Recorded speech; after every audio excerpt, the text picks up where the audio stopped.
I thought I was a good mother. I sacrificed everything for my daughter. I worked double shifts to pay for her dance classes, missed dates to attend her recitals, and never spoke badly about her father even after he cheated on me. But when my 19-year-old daughter stood up at her graduation party and called another woman mom, the same woman who destroyed my marriage, I realized I'd been played for a fool. What I did next? Well, let's just say that sometimes the best revenge is simply letting people show their true colors. But before we get to the moment that changed everything, you need to understand how deep this betrayal really went. Before we continue, please subscribe to the channel and let me know where you're listening from in the comments. My name is Jessica, and I'm 41 years old. I work as a nurse at a busy hospital here in Denver, and for the past 19 years, my entire world revolved around one person, my daughter Chloe. When her father Mark and I divorced 3 years ago after I caught him cheating, I made a promise to myself that I would never let our problems affect her.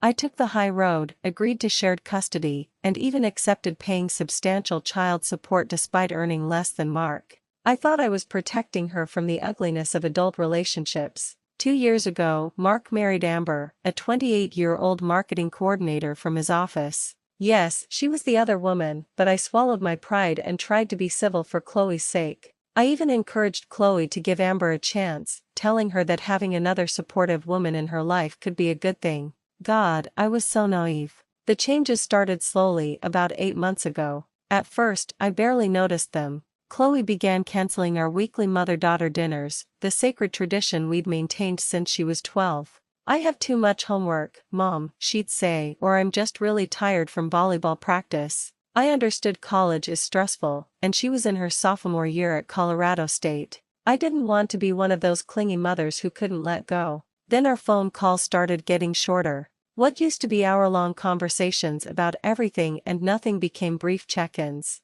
How's school? Fine. How's volleyball? Good. Do you need anything? No, I'm okay. The warmth in her voice seemed to fade a little more each time we spoke, but I made excuses for all of it. She's growing up, I told myself. She's becoming independent, finding her own way. This is normal. This is what I raised her to do, to be strong and self-sufficient. I should be proud, not hurt. The comments started creeping in around month 3 of this shift. Little things, almost throwaway remarks that stung more than they should have. Amber really understands college stress, Chloe mentioned during one of our brief calls. She went through sorority rush too, so she gets it. Another time, Dad's house is just more relaxing, you know? There's less pressure there. Pressure? What pressure was I putting on her? All I ever did was ask about her grades because I cared about her future, remind her to eat vegetables because I worried about her health, and encourage her to call her grandmother because family was important. When did caring become pressure? I doubled down on my efforts. I started sending care packages filled with her favorite snacks and handwritten notes. I offered to help with her textbook expenses, her sorority dues, anything she needed. I picked up extra shifts at the hospital, working myself to exhaustion to make sure I could provide for her the way Mark and Amber seemed to be doing. Because that's when I started noticing the expensive things. Designer purses that cost more than I made in a week, AirPods, a new iPhone, jewelry that sparkled in her Instagram photos. When I asked about them, she'd wave it off. Oh, I've been saving up, or I got a good deal. I wanted to believe her. I needed to believe her. The first major red flag came when she asked me to skip her volleyball game. It might be awkward with Amber there, she said, her voice apologetic but firm. I just think it would be better if you didn't come to this one. My heart cracked a little, but I agreed. I didn't want to cause drama or make Chloe uncomfortable. I spent that Saturday afternoon cleaning my apartment and trying not to think about what I was missing. Later that night, scrolling through Facebook, I saw the photos.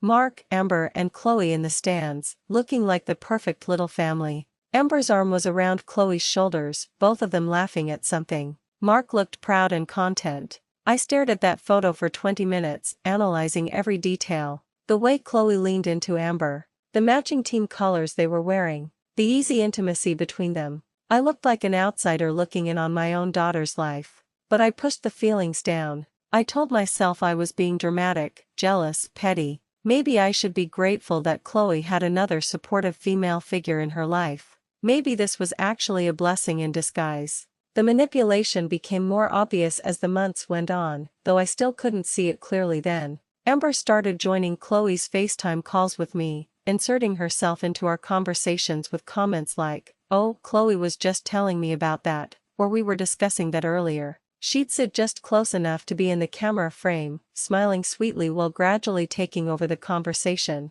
Chloe began repeating phrases that sounded nothing like her. "Maybe you should focus on building your own life, Mom, instead of worrying so much about mine." The words felt foreign coming from my daughter's mouth, like she was reading from a script someone else had written. The expensive gifts kept coming. Designer clothes, weekend trips to Aspen, spa days that cost more than my mortgage payment. When I gently asked how she was affording all of this, Chloe became defensive. "Dad's business is doing really well," she'd say, "and Amber has connections for discounts." I wanted to believe it all. I needed to believe it, because the alternative, that something calculated and cruel was happening to my relationship with my daughter, was too painful to accept. But deep down, in the quiet moments when I was alone in my apartment, I knew something was wrong. I just wasn't ready to face how wrong it really was. Then came the social media post that changed everything. It was a photo of Chloe and Amber getting matching tattoos, small, delicate butterflies on their wrists. The caption read, "Like mother, like daughter. #blessed. #real mom." I sat on my kitchen floor and cried for an hour, not because of the tattoo, but because of those words. Real mom. And suddenly I understood that this wasn't coincidence or natural growing apart. This was calculated replacement. The phone call came on a Tuesday morning while I was getting ready for work. I saw Chloe's name on my screen and felt that familiar flutter of hope. Maybe today would be different, maybe we'd have a real conversation like we used to. "Mom, I have exciting news." Her voice had more energy than I'd heard in months. "I'm planning my graduation party for next month, and it's going to be amazing." My heart soared. Finally, something we could do together. I'd been dreaming about Chloe's college graduation since she was 5 years old. "Oh honey, that's wonderful. I can't wait to help plan everything. We could do it at the community center where we had your Sweet 16, or maybe rent that beautiful garden venue downtown." I've been saving up specifically for this moment. The silence on the other end stretched too long. When Chloe finally spoke, her words hit me like a physical blow. "Actually, Mom, Amber's planning everything. She has better taste and way more time than you do." I gripped the phone tighter, trying to keep my voice steady. "But sweetheart, this is your graduation. We always talked about planning this together. Remember when you were little, how we'd plan your future graduation party while eating ice cream on the couch? That was kid stuff, Mom. Amber understands what college students actually want at parties. She knows about themes and decorations and all that stuff you've never been good at." The dismissal in her voice was casual, like she was talking about the weather. Like she wasn't destroying something I'd cherished for years. "Okay," I said, swallowing my hurt. "Well, maybe I could help financially? Or contribute in some way. I could handle the catering, or the music, or we don't need your help, Mom. Amber's got it all handled. She's already booked a perfect venue and hired a professional party planner. Everything's under control." After she hung up, I sat in my car in the hospital parking lot for 20 minutes, trying to process what had just happened. My daughter's graduation party, the event I'd been looking forward to for 2 decades, and I wasn't even invited to participate. I was just expected to show up and smile. Over the next few weeks, I made pathetic attempts to insert myself into the planning. I called Chloe with gift ideas, only to be told, "Amber already got me something amazing, so don't worry about it." I suggested incorporating our family traditions, like the special graduation cake recipe my mother had made for my graduation. "That's so old-fashioned, Mom. Amber found this incredible dessert bar that does custom macarons." Every conversation felt like I was begging for scraps of my own daughter's attention. When I offered to pay for the flowers, she said Amber had connections. When I suggested a photo slideshow of Chloe's childhood, she said Amber was creating a modern digital display that's way cooler. The cutting remarks became sharper and more frequent. During one particularly brutal phone call, Chloe said, "You know, Amber never makes everything about herself like you do. She actually listens to what I want instead of pushing her own agenda." "When have I ever made things about myself?" I asked, genuinely confused. "Please, Mom, you're doing it right now. This is my graduation, but somehow you've made it all about your feelings and what you want to do." Another time, she hit even lower. "Maybe if you hadn't been so focused on work all the time, Dad wouldn't have needed to find someone else." Amber says you just can't accept that we're happy without you constantly hovering. Each word felt like a knife. The worst part was hearing my own sacrifice all those double shifts to pay for her dance lessons, her school trips, her college expenses twisted into evidence of my failure as a mother. The breaking point came on a Saturday afternoon when I drove to Chloe's apartment with a batch of her favorite chocolate chip cookies. I hadn't seen her face to face in over a month, and I was desperate for just a few minutes of connection. Through her living room window, I could see Chloe curled up on the couch with Amber, their heads close together in intimate conversation. Amber was stroking Chloe's hair the way I used to when she was upset or scared. The tenderness of the gesture broke something inside me. It was so familiar, so much like what we used to share. When Chloe answered the door, her face immediately shifted to annoyance. "Mom, you can't just show up like this. You should have called first." "I brought cookies," I said weakly, holding up the container. "We're in the middle of important girl talk right now. Amber's helping me work through some personal stuff." She took the cookies without inviting me in. "Thanks for these, but we really need our privacy." As I walked back to my car, I heard Amber's voice through the thin walls. "See, this is exactly what I was talking about. Healthy boundaries, Chloe, healthy boundaries." That night, I did something I'd been avoiding for months. I actually looked at my finances. Really looked. I'd been sending $800 a month in child support plus extras, money for textbooks, sorority dues, car insurance, spending money. Over the past year, I'd sent nearly $15,000. Then I started thinking about the timeline. All those expensive gifts, the designer clothes, the weekend trips to Aspen, they'd started exactly when my child support payments had increased after Mark claimed additional expenses for Chloe's college costs. I pulled up Mark's LinkedIn profile. His job title was the same. His company hadn't announced any major promotions or bonuses. So where was all this extra money coming from? My blood ran cold as the pieces clicked together. My own money, the money I earned working double shifts, the money I sent to support my daughter, was being used to buy her affection away from me. But the real devastation came the next day. I was walking past Chloe's apartment complex when I heard her voice through an open window. She was on the phone with someone, probably a college friend. "Yeah, my mom's been acting really weird lately," she was saying. "Amber told me that mom basically abandoned us after the divorce because she cared more about her career than her family. Like, she was never really there when I needed her. Amber's been like a real mom to me. She actually shows up and cares about what's important to me." I stood there in the parking lot, listening to my daughter recite lies about our life together. Amber had rewritten our entire history. All those sacrifices, all those times I chose Chloe over everything else in my life, erased and replaced with a narrative that painted me as the absent, selfish mother. That's when I realized this wasn't just about Chloe growing up or finding her independence. This was systematic. This was calculated. This was war. And I had been losing because I didn't even know we were fighting. But that was about to change. Something shifted inside me that day. The hurt didn't disappear, but it transformed into something sharper, more focused. I stopped making excuses and started paying attention. If Amber wanted to play games, I'd learn the rules. First, I needed evidence. I researched my state's recording laws and discovered I could legally record phone conversations as long as one party me consented. I started documenting everything: screenshots of social media posts, copies of bank transfers, detailed notes of every conversation with dates and times. Then I did something that felt foreign but necessary. I swallowed my pride and called Amber directly. "Amber, hi, it's Jessica. I hope I'm not bothering you." "Oh, Jessica, hi." Her voice was sickeningly sweet. "What's up?" I wanted to apologize for being difficult about the graduation party. "You're right, you do have better taste than me, and I should trust your judgment.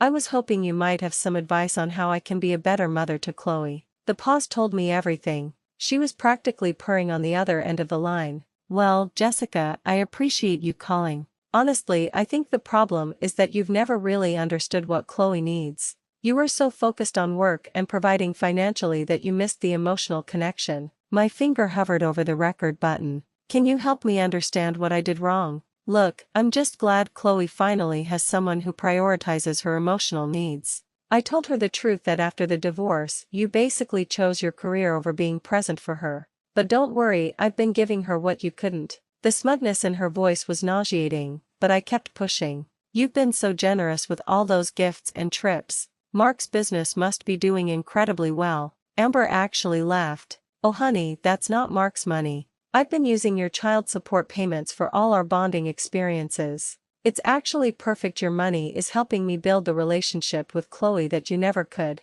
She has no idea where the money really comes from. There it was. Recorded, clear, undeniable. But I wasn't done. I hired a private investigator, expensive, but worth every penny. Within a week, he provided me with photographs, hotel receipts, and phone records proving Amber's ongoing affair with her coworker, Ryan. The evidence was overwhelming: afternoon meetings at downtown hotels, romantic dinners charged to credit cards, text messages that left no doubt about the nature of their relationship. The investigator revealed something even more shocking. Amber had been planning her exit strategy for months. She'd opened a secret apartment lease with Ryan, funded by siphoning money from both my child support payments and Mark's accounts. The graduation party wasn't just a celebration, it was meant to be her farewell performance before filing for divorce and disappearing with a substantial settlement. I had 2 weeks to plan my response. I volunteered to handle the party's audio-visual setup, positioning myself as the helpful, remorseful mother who just wanted to contribute something small. Everyone readily agreed, seeing me as harmless. The night of the graduation party arrived. The venue was beautiful, expensive, elegant, everything Amber had promised. 50 guests mingled in the garden, everyone dressed up and celebrating Chloe's achievement. I worked quietly in the background, setting up the projector and sound system while Amber basked in compliments about her party planning skills. When it came time for speeches, Chloe stood up with a glass of champagne, radiant in her success.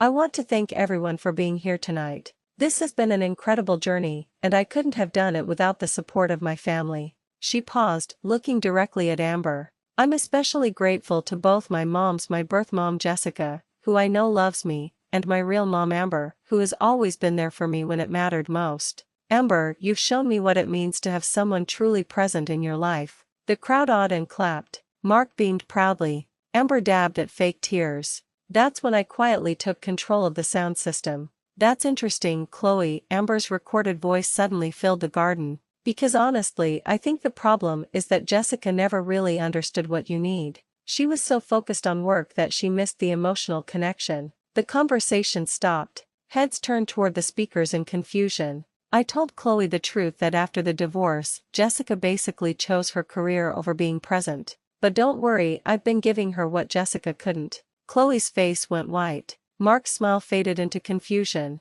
The recording continued. "I've been using Jessica's child support payments for all our bonding experiences. It's actually perfect. Her money is helping me build the relationship with Chloe that Jessica never could." Amber's horrified gasp was audible across the silent garden as she realized what was happening. But I wasn't finished. The projector screen lit up with photographs: Amber and Ryan at romantic dinners, entering hotels together, kissing in parking lots. Bank statements showing money transfers to the secret apartment. Text messages planning their life together after her divorce from Mark. The final image was a lease agreement for an apartment in Ryan's name, co-signed by Amber and dated 3 months ago. Chloe's champagne glass slipped from her hands, shattering on the stone patio. The sound seemed to break everyone from their stunned silence. "Mom?" Chloe looked at me, then at Amber, her face crumbling with realization. "Is this real?" Amber tried to run, but Mark caught her arm. 2 years, he said quietly. 2 years of marriage, and this entire time,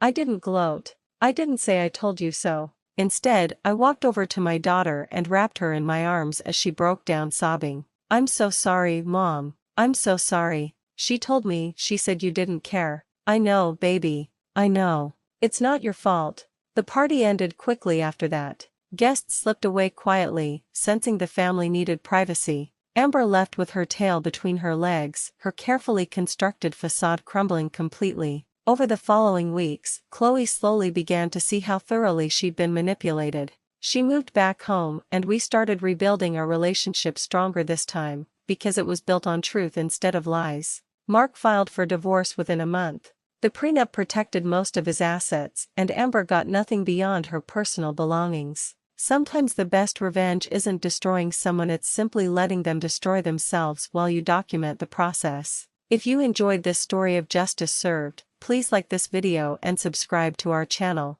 Let me know in the comments if you've ever dealt with someone trying to manipulate your family relationships. I read every comment, and your support means everything to me.